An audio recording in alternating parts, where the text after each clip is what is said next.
Okay. Let's start. Good morning, afternoon, and evening. Hola, hello, bonjour, hola, ni hao, konnichiwa, 안녕하세요, and hello all. Welcome and thank you, SynBYSS people, for joining us, the 116th seminar, and I call it on Northeastern University Day. I just came back from California to visit my colleagues and also SynBYSS seminar speaker, KAUST at Caltech, and many other people at Keck Graduate Institute to give a seminar and discuss exciting science and education. I am also so glad to announce my article on this seminar series and relevant stories was published in the journal Science 1 week ago. I mean, while I was chairing this seminar, the other seminar last week on the last day, the unique leap year day of February 29, the Black History Month. It was not planned that way, just pure coincidence or fate. And I'm so glad because it was published after almost 1 year of the long review process since its first submission. Thank the science editor for guiding me to write the final version after many revisions. Of course, there was some hiccup after the publication, but also thank all the people who support of this paper, and then that means a lot to me. If you have not read it yet, please check it out. Only one page, but it contains a good story spanning at least 7 years or almost 50 years of my life, and also this seminar series. Okay, it is my tremendous honor to introduce very briefly our pioneer speaker, Professor Jing-Ke Weng. He is a professor of chemistry, chemical biology, and bioengineering at Northeastern University. He is an inaugural director of Institute for Plant-Human Interface. I met him, I believe, for the first time at the Synthetic Biology Golden Conference, where I chaired one session. At one session, he gave an amazing talk, and he kindly accepted my invitation on site. Dr. Weng, thank you so much for your leadership and great contributions to the scientific community. The virtual podium is all yours now. Thank you. Yeah, thank you so much, Silk, for the very kind introduction. So I think I'm allocated for about 5 to 10 minute time. So I think my goal is to just give a relatively, big picture of the research program I do. So I'll go ahead and share the screen.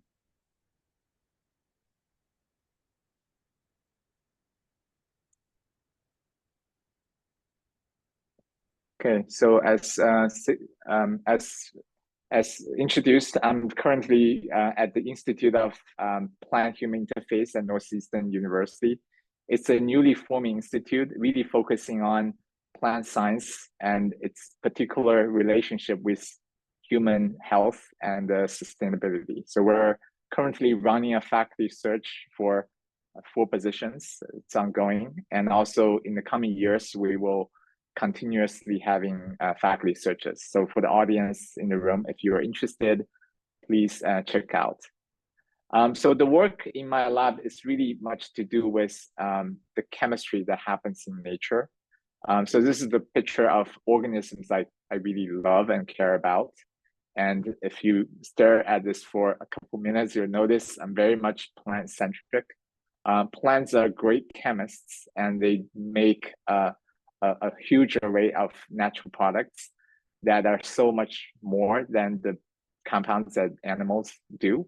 Why they do that? Because they're known as sessile organisms. So once they're seeded and rooted, they can just not run around. So to cope with all the challenges they face throughout their life cycle, they became very good chemists. So when early on, I didn't really realize that. So after I embarked upon my PhD study, we have instruments like mass spec or NMR. We start to realize that the diversity of the chemical space of plants are really underexplored. So for every species we study, oftentimes we recognize 20, 30 kind of abundant molecules to study, but really there are hundreds of thousands of metabolites being made, and they were currently detected as signals in a mass spec. But we really don't know what they are, what they do for plants in the host, especially in their ecological context. So that will this space of chemistry in plants will keep us busy for years to come. So as we all know, plants are a really, really important source of medicine for humans for thousands of years. In the last 200 years, actually, the curiosity into the medicinal properties of plants have really propelled the development of modern science. Starting from developing phylogenetics of plants, being able to categorize medicinal plants so that we don't kind of get the wrong plants. So making systematics as one of the early discipline of modern biological sciences. Then the understanding of not just the plants being magical, but actually the compounds in plants being the acting agents for medicinal value that culminated the discipline, the formation of discipline of phytochemistry. Then analytical chemistry. Single compounds were isolated, initially crystallized through X-ray crystallography, determining their structures. Then came NMR, then mass spec. Now we're entering, not only harnessing these molecules for medicine, but also in the process of understanding how these molecules are being made, first through synthetic chemistry, now through synthetic biology. So on this slide, you see a few molecules, and you kind of recognize these are still really, really important medicines we use today. Many of these are first-line chemotherapy drugs like paclitaxel, vincristine, homohyrotonin, topotecan, etoposide. So these molecules have really complex three-dimensional structures. Still, even until today, a huge challenge for synthetic chemists to make. So if we, as biologists, can learn how they're made biosynthetically and being able to engineer the process, we can really accelerate drug discovery inspired by traditional plant-based medicine.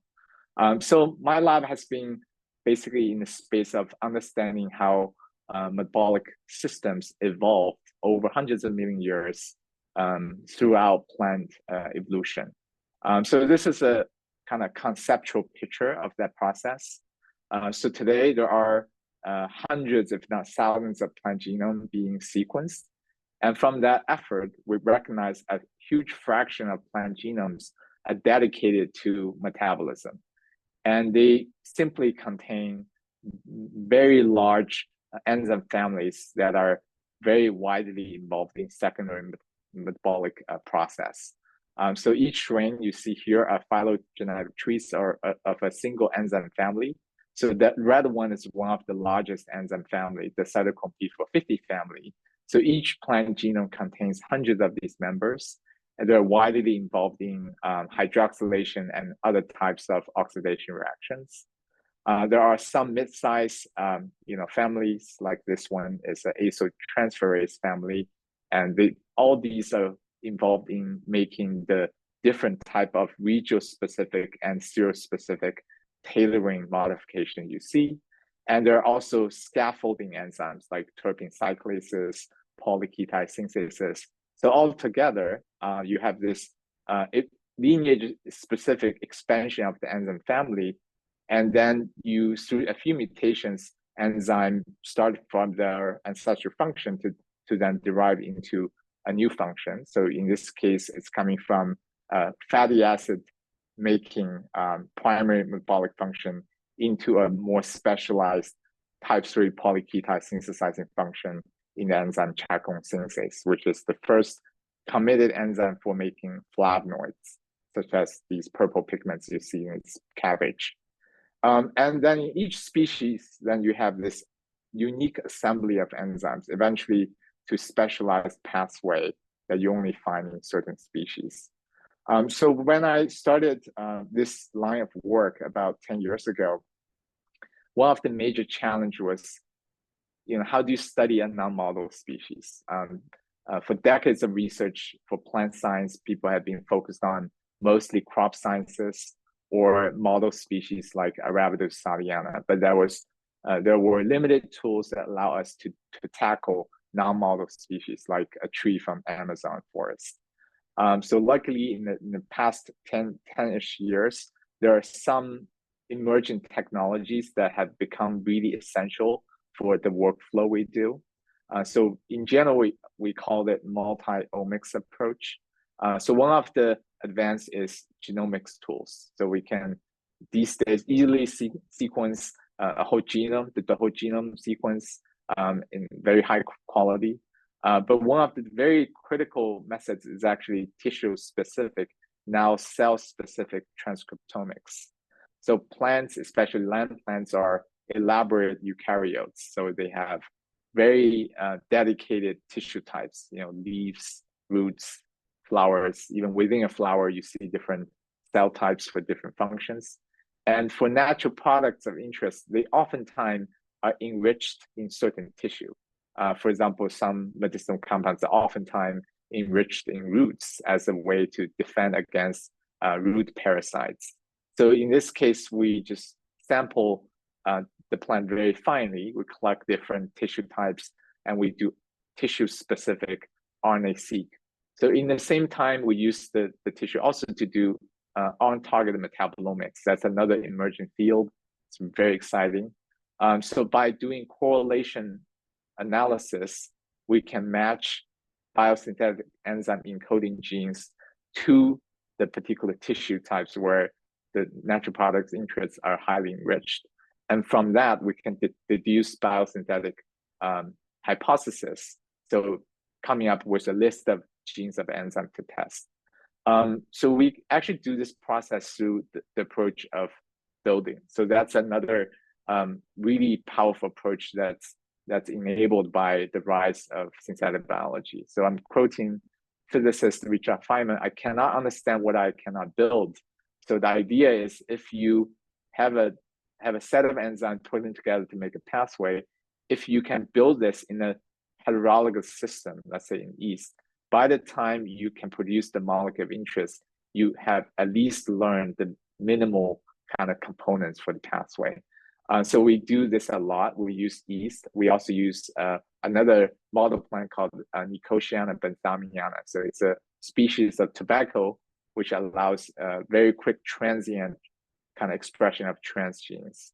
So once you do that, you actually create an organism, either E. coli or yeast, to produce a molecule of interest. So this has tremendous commercial value. So I've kind of practiced this myself. This Double Rainbow is one of the companies I co-founded back in 2017. So through a few years of work, we have made more than 10 nature-derived compounds. Some have already hit the markets in the form of supplements, and some are entering clinical trials for drug candidates. We also had a lot of fun working with many different plants. So here are a few of the plants we have worked, medicinal plants, and the molecules we are interested in. Here are the list of papers. So I'll end here and really thank for the lab who did the work, and I'll yield the floor to Kyle. Thank you so much. Amazing talk. Thank you. That's absolutely beautiful. I mean, I believe, we need to harness the power of nature and then engineer to produce more compound. And I'm glad you have even translate one of your technology into real product. So thank you. Okay. Now the main speaker of today with a longer introduction. Dr. Kyle Lauersen is an assistant professor at King Abdullah University of the Science and Technology, simply KAUST, in Saudi Arabia. His group is named Sustainable and Synthetic Biotechnology, with their main research focused on engineering algae to be green cell factories. Kyle did his doctorate of natural science at Bielefeld University in Germany, and his master's as well as undergraduate at Queen's University in Kingston, Ontario, Canada. Due to his active research track record, my colleagues and I recently recommended him and younger researchers as an editorial board member of multiple journals, including ACS Synthetic Biology and New Biotechnology, where I serve editor-in-chief. I believe his service to the community will make significant contribution to society. Of course, his scientific contribution also amazing, and then he is a real rising star. Interestingly, I do not think he and I have ever met in person except a virtual chat to discuss science and career when he approached and asked me to do so after a couple of years of social media communications. I do hope we'll meet in person soon, perhaps in Saudi Arabia. In fact, one of my current students is a female PhD candidate from the same country. Kyle is the second speaker from a Middle East Institute, with the first from NYU Abu Dhabi, making this seminar series truly global. Kyle, thank you so much for your scientific contribution and service to the community, and please take it away. It's all yours now. Thank you. Okay, thank you so much. That's probably the friendliest introduction I've ever had, so I truly appreciate that. Can you just confirm that you see my screen okay and everything's fine? Yes. Okay, great. What an act to follow after Jing-Ke's lovely overview, but I think it's perfectly fitting. So I think you paired us incredibly well, because our work is very heavy in metabolic engineering of plant natural products, but using a different cell system than bacteria or yeast. So as was mentioned, I'm Kyle, and this is the view from our cafeteria here overlooking the Red Sea at KAUST. My lab is called Sustainable and Synthetic Biotechnology Group, and we are pretty far away from many other labs doing microbial engineering, but there's a nice community of us growing here at KAUST. But because of that, isolation, we end up being a little bit of specialized generalists. So we're interested in bioprospecting and finding new algal species from this region to use in this region. We are interested in engineering those cells to be microbial cell factories. But one of the things that has come up quite a lot in our work is once we make a new product in an alga, the bioreactors to grow algal biomass don't necessarily work to milk terpenes out, for example. And so we do a lot of work on bioprocess design, and also consider what kind of resources in our local environment will allow us to scale up the processes that we're working on. So normally I'm here on the coast of the Red Sea, on the far left over here in Saudi Arabia, but today I'm actually in Riyadh on business for the weekend. And so you can see this beautiful map of our unique geography. And I think what probably comes to mind when most of you think of this environment that I live in are images such as this, which I've been lucky enough to take traveling around this beautiful country. But I'd like to contrast that with a very cheeky view of my backyard to show that it's a very green place, and it can be a very green place with a little bit of water management and a little bit of nutrients. And so it's not like the weather is prohibitive of photosynthesis or green things. It's really just about water management. So here on the coast of the Red Sea, at KAUST, we have 4 foci of our university: food, water, energy, and environment. And we have a lot of non-arable land, and we're located right beside the Red Sea, which are actually perfect conditions for growing algal biotechnology. And so algal biotechnology in many ways looks like this more often than not. And these are different types of photobioreactors, which I've taken photos of in my travels around the world, whether it's Portugal, whether it's in northern Germany or Brazil. At the end of the day, what we're talking about is getting light into liquid cultures of microbes to then grow them at scale. And the kingdom is investing quite heavily in this sort of technology for the purposes of producing protein locally. And there's a project at KAUST already paid for by the Ministry of Environment, Water, and Agriculture, run by Beacon Development and a person named Dr. Claudio Fuentes Grunwald. And they've already opened a 4.2 hectare facility on KAUST campus to prototype scale up of different algal culturing sciences. This is going to take some years to develop, but they're aggressively pushing for it. And so that's fantastic because we will have more biomass to work with, and there'll be some, at least trials of getting algae into sustainable protein feeds for local animal production, especially shrimp and fish. Now, algal technologies really, at the end of the day, turn into something that looks like this. And these are 8 commercially available algal species that we were able to buy and take a nice photo of.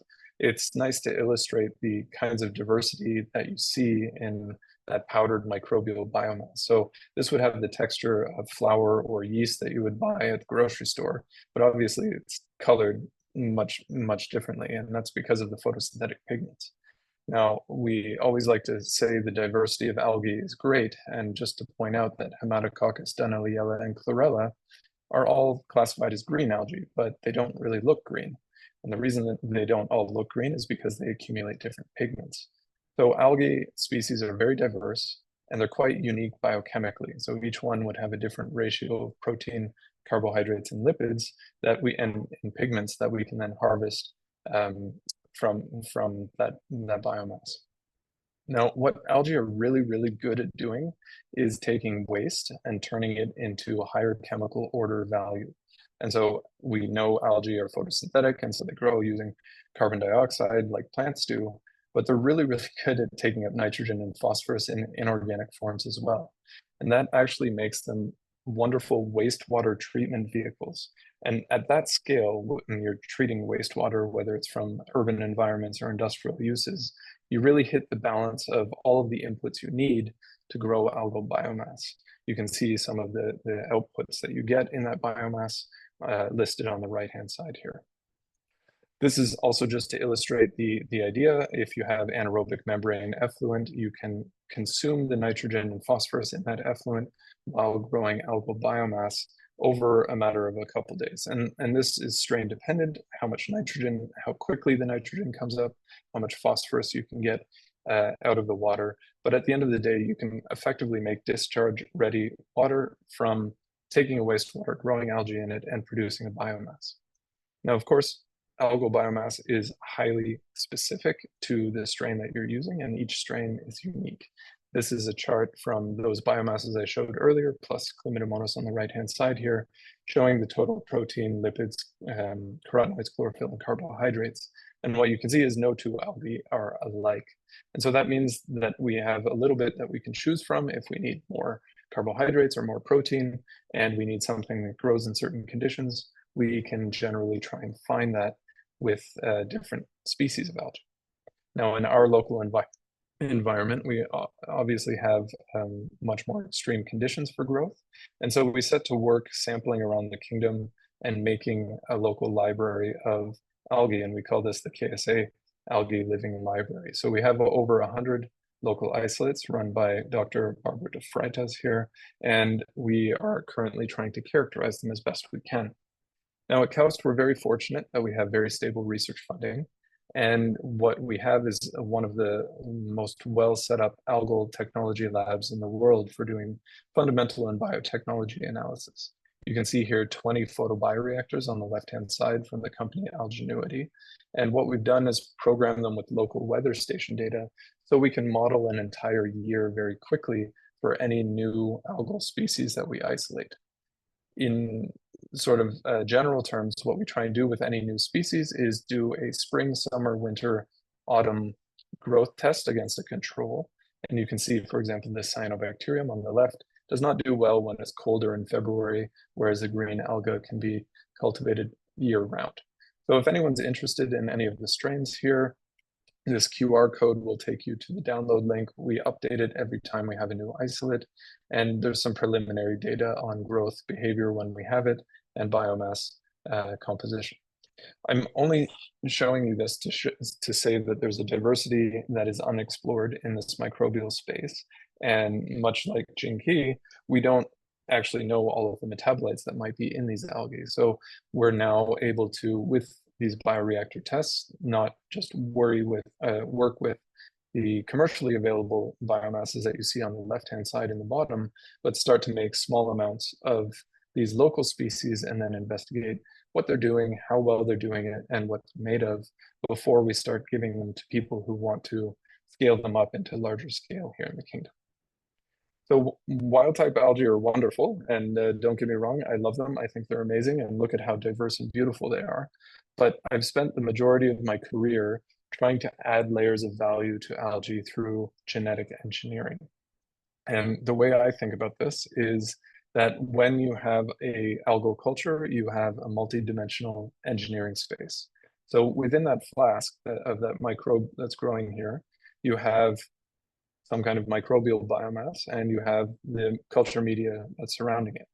That biomass may have soluble and insoluble products, and the secreted space may have cell wall proteins or secreted proteins, as well as the idea of cleaning up that biomass. You can also engineer algae to produce products concomitantly with their biomass, and you can extract these by milking, and I'm going to talk about that in a second. And you can engineer volatile products to come out of that culture.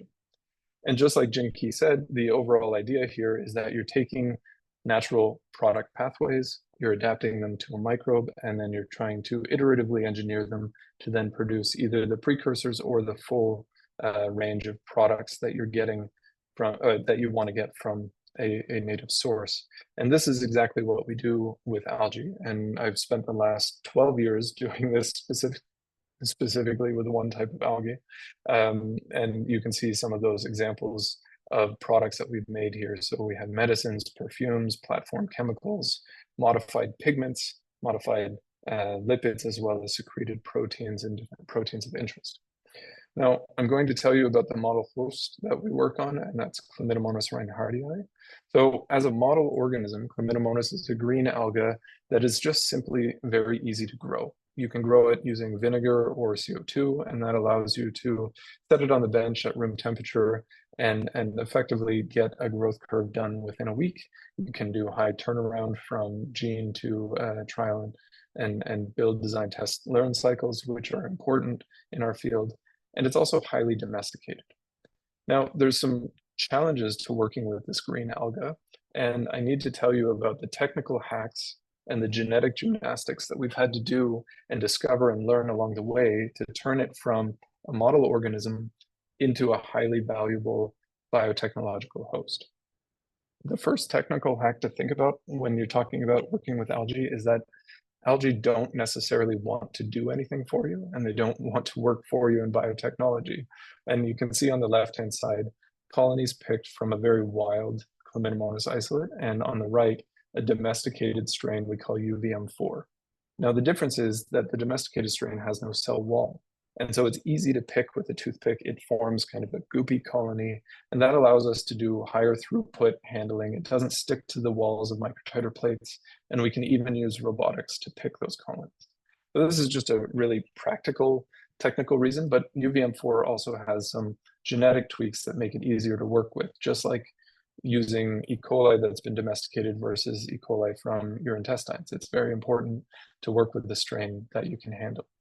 Now, the other thing to consider is that the genetics of Chlamydomonas are actually quite special. And even in the late 90s, it was possible to get selection markers to express, but it wasn't possible to do high-level engineering with this organism.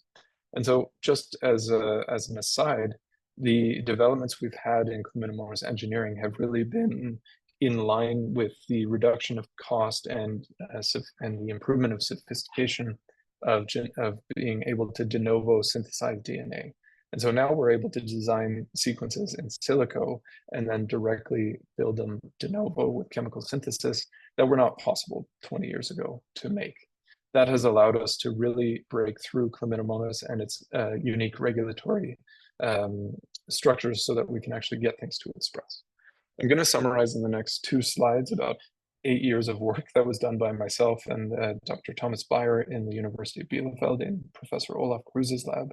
And that is that, in general, wild-type Chlamydomonas will express a selection marker, and you will be able to express a little bit of a reporter, but the signal will not be great. When you try and do metabolic engineering, normally we're looking at a piece of DNA that's a little bit larger, and that just never really worked very well in Chlamydomonas. And through a long story short, what I was able to determine at the end of my PhD was that the organism, on top of requiring its own promoters and high GC content and adaptation of the coding sequence, required the spreading of its own introns throughout a sequence to minimize exon length. So when you did this, you could effectively trick the organism into thinking a gene was its own. And as soon as you removed one of those introns, expression would go away. And this is true at the mRNA and protein level. So very quickly, we were able to realize a rule set that could allow us to design any transgene to overexpress in Chlamydomonas, as long as the organism tolerated it. And we coded a website for this so the community could pop in an amino acid sequence, get a piece of DNA out that they could then clone into one of our plasmids, and it would more or less work.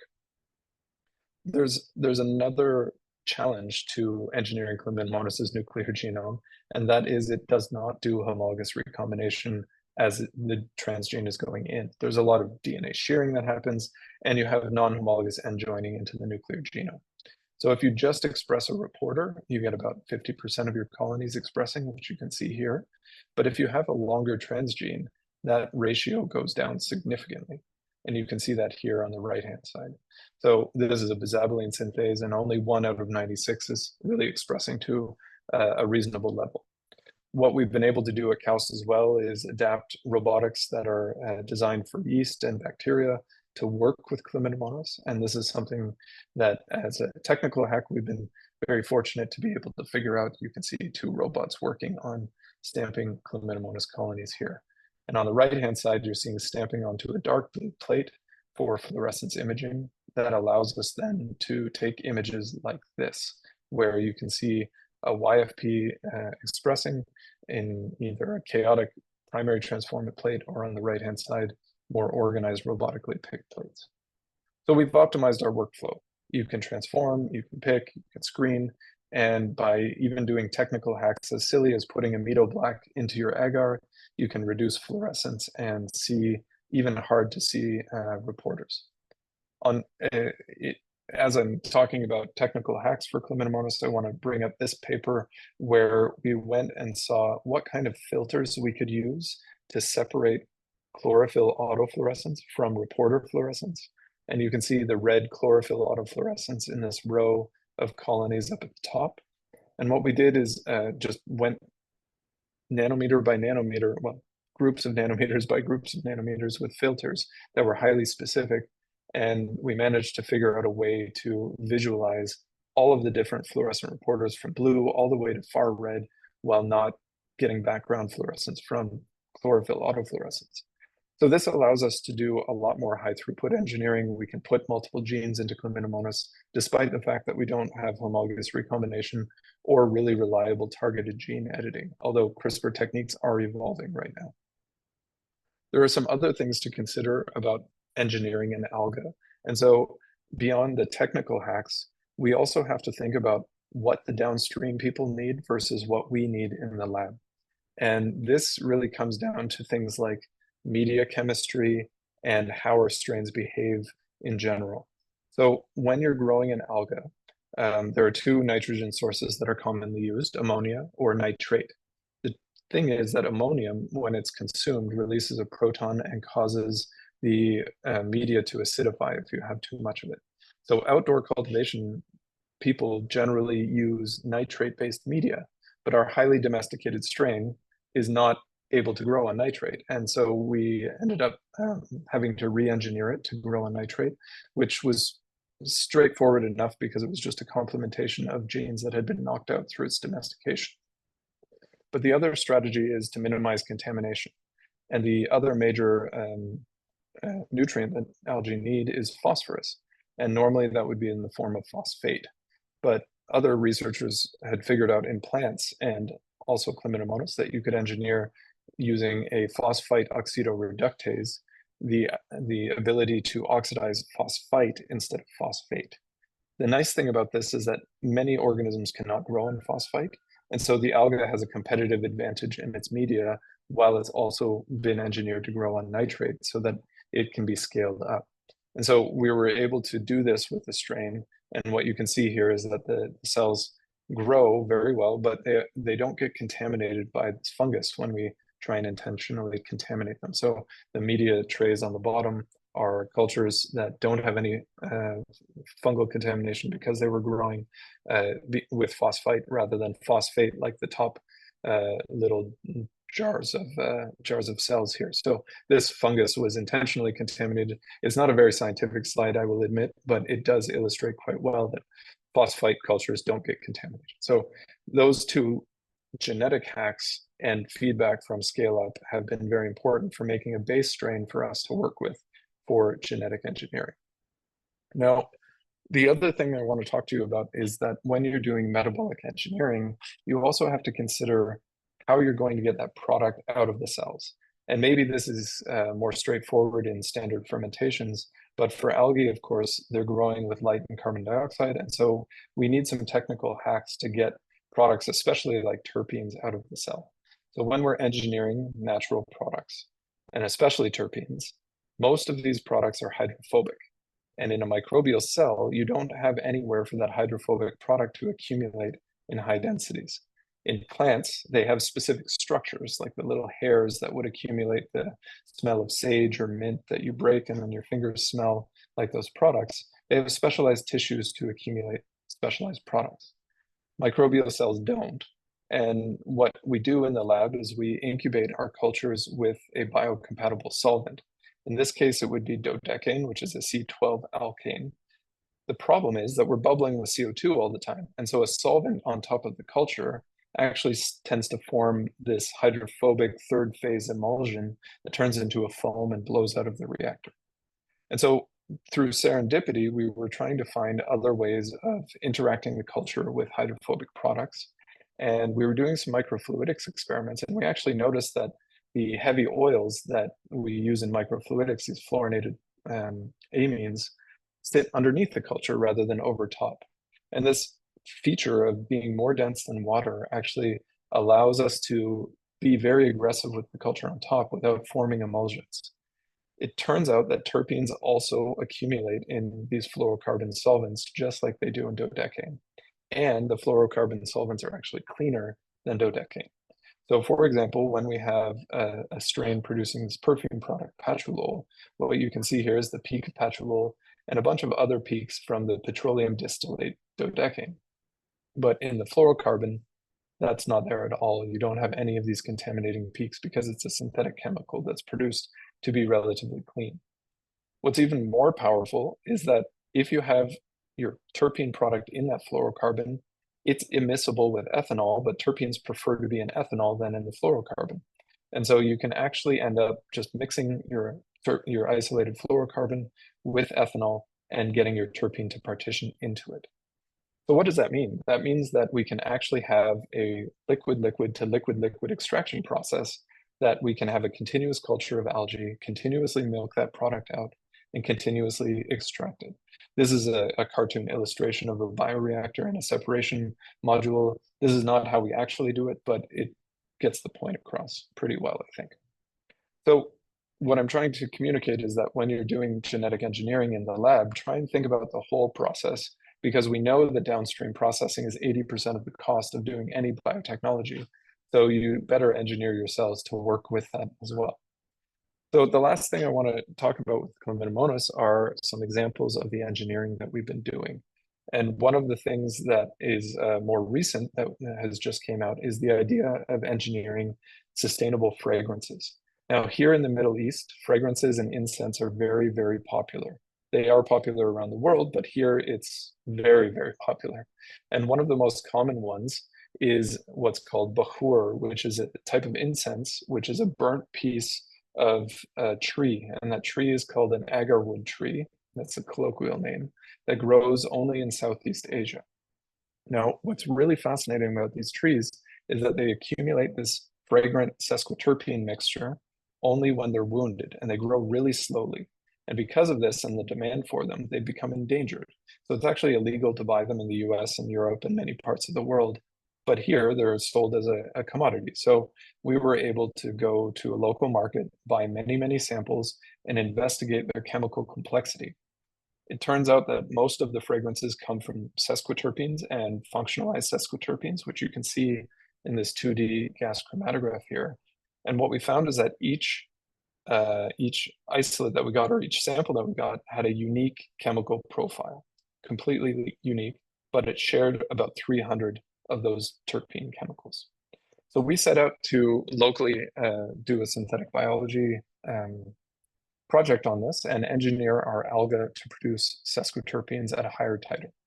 We first made our chassis strain more adapted to produce sesquiterpenes. You don't need to know the details of this, but one of the key tricks that we found is that if we engineered the carotenoid pathway to make new carotenoids, it deregulated the precursor pathway to terpenes. And on top of that, we could knock down other competing pathways, and we could channel 25 times more precursor into our product and make 25 times more product than we could with the wild type strain. Now, the common terpenes that are found across all of these samples come from about 9 cyclic or bicyclic precursors, and then they're functionalized to give them more chemical complexity. And so we didn't have all of the terpene synthases from the tree, we only had 1 or 2, but we found similar terpene synthases from different plants that we could use to make the same identical biological product in the algal cell. What we were able to do then is use our extraction process on our engineered strains producing these 9 terpenes. And we used in that ethanol, that final extracted ethanol, a special technique called organic solvent nanofiltration. This is kind of like an espresso machine, except at the end of the day, what you want is on the other side of the filter.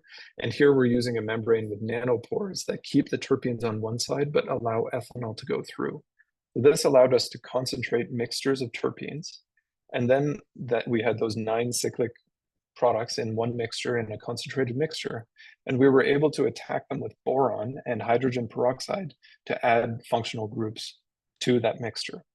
And in that way, we were rapidly able to make sort of a perfume alternative that smelled a lot like the oud perfumes from this tree. So this is just illustrating some of that chemical complexity that we were able to see. And here you can see on the left-hand side a native sample and then our terpene mixture, and at least some crossover is there. So this is a really nice story. It came out as a back cover in Green Chemistry just recently, and you can access it with that QR code. Now, I'm going to give you 2 more examples. One is of engineered volatiles, and here I don't have that much time to go into all of the details, but the idea is with the algal cell, again, the pathway is here, and through overexpression of an isoprene synthase, we were able to cleave this precursor and make volatile isoprene.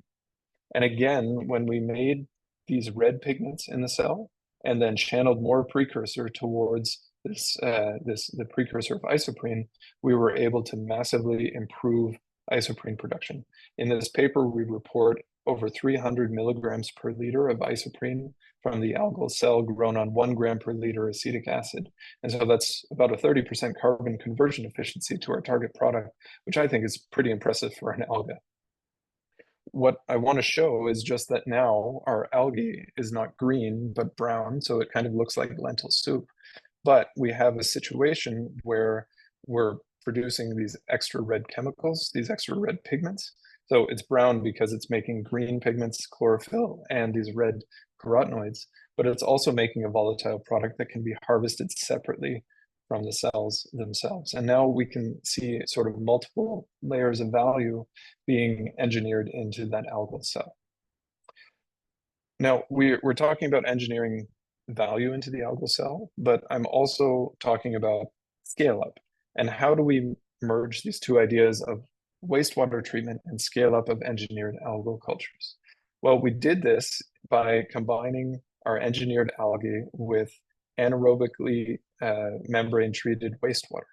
So I don't have time to go into all of the details, but when you do anaerobic wastewater treatment, one of the products out is methane, which you can use for energy.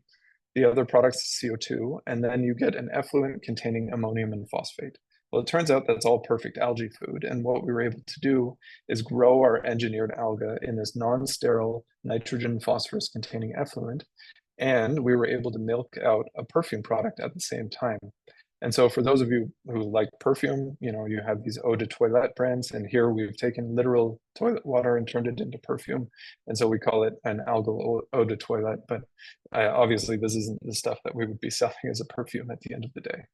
So just so that you're aware, there's some very tangible ways to convert wastewater into higher value products. So we get perfume, algal biomass, clean water, and methane out of this process. When you start scaling up engineered algae for wastewater treatment, you're not going to be using the protein, carbs, and lipids of that algae for food, because obviously you're using it in wastewater and it's engineered. So that has a lot of ethical considerations. And so what we've done is scaled up and paid to scale up with a contract company in Portugal, this engineered Chlamydomonas. And you can see the biomass here, and we've turned it into different products like biochar and hydrothermal liquefaction into a bio oil that can then go into the chemical industry. So these are ways that we can more sustainably use the leftover products of our engineered algae, which are engineered to make these specialty chemicals, and clean up wastewater at the same time. Now, my overarching theme is engineering algae, and I have this lovely illustration from Joanna Carvalho about our recent review in Cell Genomics called The Synthetic Future of Algal Genomes. And in this review, we talk about the alga of the future, where we can completely redesign its genome following the genome synthetic biology trends in bacteria and yeast. And one of the things we do is we show that Chlamydomonas' genome is probably going to be too large to re-engineer using synthetic biology, although we can engineer it now to do quite some things. And we compare a lot of other model algae for their smaller genomes that could be completely synthetically redesigned. And you can see at the bottom here, one specific alga called Cyanidioschizon marolei 10D. It has a 16.5 megabase pair genome, it's haploid, and it also grows in really extreme conditions. So it's from hot springs that are highly acidic. It grows around pH 2 and 40 degrees. And it's a very fun organism to work with. So we've found that it's incredibly easy to handle in the lab. And we're standing on the shoulders of giants here. There's been a lot of work in Cyanidioschizon marolei engineering in Japan over the last 15, 20 years, and we're just coming into it late. But we got into this because of our collaborations with my other affiliation at Arizona State University. And we found Cyanidioschizon to be a fantastic model for doing algal biotechnology. So I don't have time to go into all of the details, but I want to highlight the power of synthetic biology for engineering new emerging systems. And what we've been able to do very rapidly is build and prototype many plasmids and generate a transformation protocol for Cyanidioschizon that works really, really well. Now, in this case, we targeted, again, that red pigment pathway. And just to give you some details, in the precursors for this red pigment come from the normal carotenoids that are in most photosynthetic cells, like beta carotene. And the Cyanidioschizon lineage, as well as all of the Cyanidiophysciae, have this minimized carotenoid set where they only make beta carotene and zeaxanthin.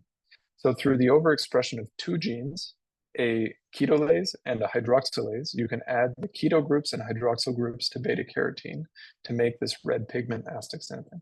And that's exactly what we were able to do very rapidly within about a year just by building plasmids completely synthetically and engineering this new organism, which we had just started working with. So you can see the different colors of the culture here in spectroscopy vials. And here you can see the thin layer chromatography of the different pigments that we're able to accumulate. What's really fun about cyanidioskizon is it also accumulates this blue soluble phycocyanin. And so you have soluble and insoluble value in that biomass. You have zeaxanthin in the wild type or blue phycocyanin. Some are hydrophobic, some are hydrophilic. If you put one gene in, you can make canthaxanthin. If you put two genes in, you can get red astaxanthin as a co-product. And so we're getting to the place now where we can start to engineer multiple layers of value into that algal cell that can grow on wastewater and clean up nitrogen and phosphorus. So I've taken you on a very wide breadth tour of algal biotechnology today, from finding new species to engineering them, bioprocess design, and a little bit of resource cycling. If you have any questions about this, I highly suggest using this QR code for my group here. All of our papers are open access and you can find them there. I'd like to thank everybody in my group, my lovely team. They all work incredibly hard on everything that they do. And thank you for your attention. I'm probably way over time. I apologize, Taesung. Oh, no, not at all. It's exciting talk. Thank you. Thank you. It's amazing. I have some questions, but I wanted to ask Jing-Ke whether he has any question or comment first, and then I will ask my question. Oh yeah, so Kyle, terrific talk. I really enjoyed it, and it's actually very relevant to the research happening in my lab. And so I think people have tried very, very hard to engineer terpenes in let's say yeast, and algal system is an alternative to that. Can you kind of contrast the two systems? Any benefits that algal system can offer for terpene engineering? So I will say that we have the benefit that we've not published yet, but we have realized that we can use light as an electron and photosynthesis as electron donors for P450s. And we're really getting into that work now. Algae naturally make carotenoids and are naturally adapted to turning those over quite fast. And so it's my hypothesis that as a cell chassis, they can produce terpenes very well. We have seen that per cell, we're probably at the yields that yeast get. It's more about the cultivation densities of algae, because when you grow with light and carbon dioxide, you're decoupling energy and carbon. Whereas if you grow on sugar, your energy and carbon is in the same molecule. And so the more dense your culture gets, the less energy the culture can have. So we're working on ways of using thin cultures and getting good light penetration, and then the cultivation dynamics to say, oh, if we're doing day-night cycles, are we getting more terpenes produced because the enzyme has more precursor available? How do we match that with getting 5 grams per liter cells instead of 0.5 gram per liter cells in specialized media and cultivation? So we're still trying to figure that out. But where algae really shine is their ability to consume light, carbon dioxide, and an organic carbon source at the same time. And because the chloroplast and the mitochondria are in the same cell, if you do respiration, the chloroplast is able to then capture the CO2 lost from respiration. So what we're seeing is that there's an ability to get 90 to 100% carbon conversion to biomass efficiencies using light and an organic carbon source rather than just CO2. And so that's where I see algae as turning the page in biotechnology moving forward. Now, we obviously need improvements in reactor design. The photobioreactors that we have are kind of the equivalent of trying to wash your hair standing beside a waterfall, not under the waterfall. Because when you shine light at a tube, most of those photons are scattered and gone, and very little is going into the actual algal culture. So new reactor designs with the light inside, higher density, impeller-driven light systems, that sort of thing. Algal photobioreactors where you actually can't see the light at all because it's completely closed probably will be better for that sort of mixotrophy based. And overall, I think the cell environment is more similar to a plant cell than a yeast cell.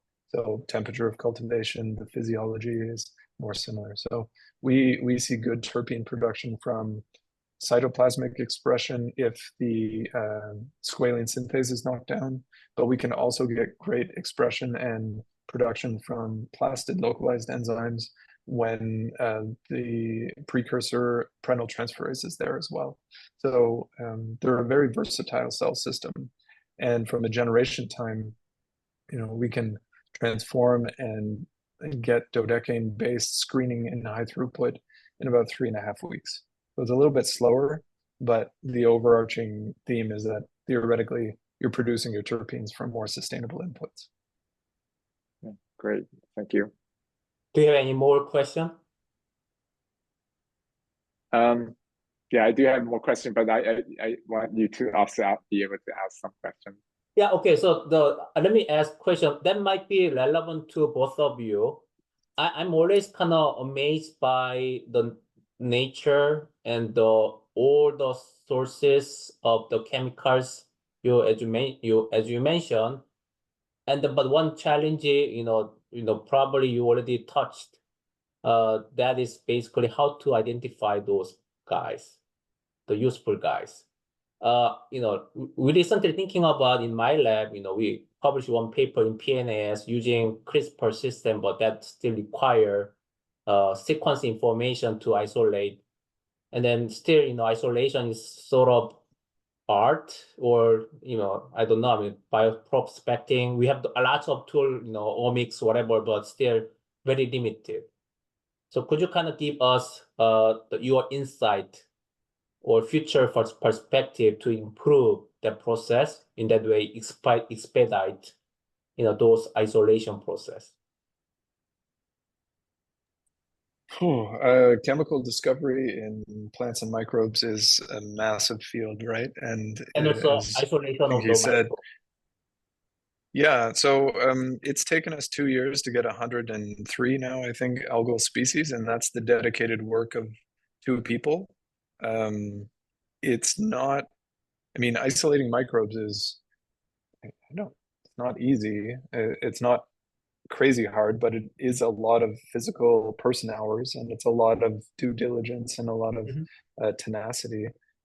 Algae are surprisingly easy to isolate from all kinds of environments. So, if you scrape your knee, you have to wash it because there's bacteria and yeast that get in there and make it infected.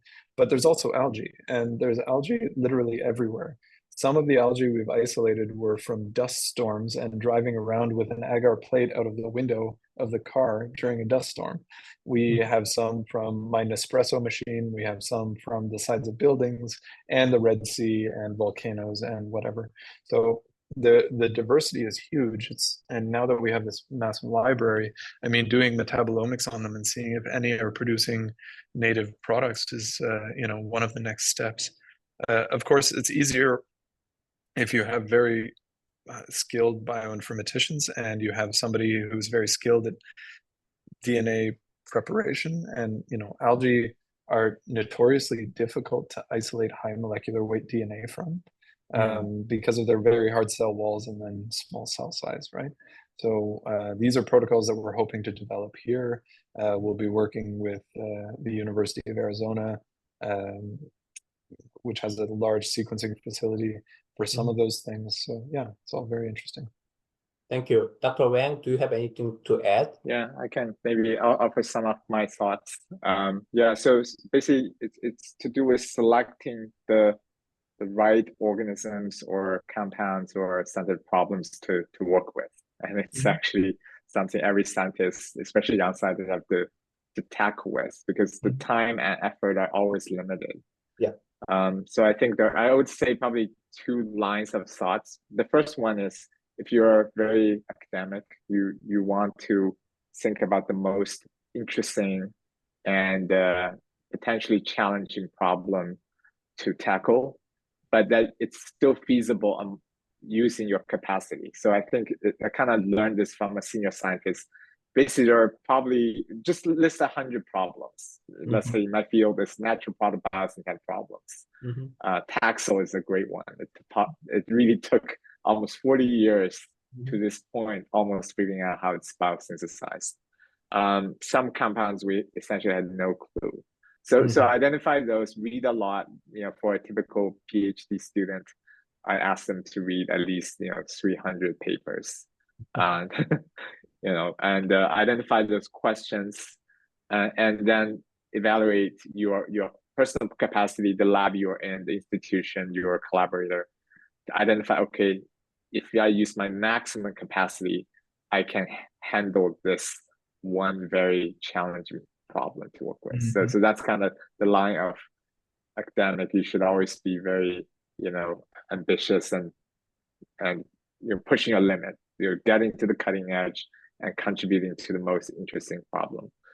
The second line of thought are people, if you're not thinking about becoming academic, you want to think about something that would have maximum commercial or societal impact. And oftentimes these have to be considered altogether, because if something that's tremendously useful for society, but today you can't make a profit, it's actually pretty hard to translate in the industry. So hopefully you find a fine point. I think electric car, it took a lot of effort to convert the industry, but to a certain point, the product has to make a profit. So I think agar wood is a great example, right? So it's really, really used. I also know, in China, it's very popular as well. So there is a commercial demand. By solving this problem, you can save a lot of endangered species. So it's also creating social impact. So in the pharmaceutical industry, let's say vincristine actually is, it's a problem for production. There are only companies in the world produce vincristine from plant extraction. And one of them actually decided to stop the production line 2 years ago. There's an article about that. So there's a significant shortage of this particular drug. So if you can solve this, so it'll be a huge impact for patients. In the same time, there's a potential, a lot of the commercial value. So these are great questions to entertain, especially at the beginning of one's career. Yeah. Sure. So thank you so much. That's absolutely insightful, and I believe I learned a lot from you, both of you, and also audience will a lot from this, conversation. But unfortunately, now I see the 11:07, so probably wrap it up. I believe there are huge potential in this field. Speed up this kind of discovery of new chemicals, or identifying new species that could potentially produce a lot of useful chemical. And then I believe you, both of you, and there's young people will discover some more chemicals and species in the future. So thank you so much, both of you. All right, so let me close. So thank you all for joining and staying today. We will meet again on March 14, so-called the Pi Day, with announcement, I believe, of MIT admitted undergraduate students. The next Thursday, the same time, the same Zoom link, we'll have Professor Dirk Tischler at Ruhr University in Bochum, Germany, and Dr. Tae-hee Han at KAUST, Korea. Next week, we'll have 3 people from 3 different continents with 3 very different time zones. As usual, the following informal chat will occur without recording. Please stay here if you are interested in chatting with us. Thank you so much again. I stopped recording. Just give me 1 second.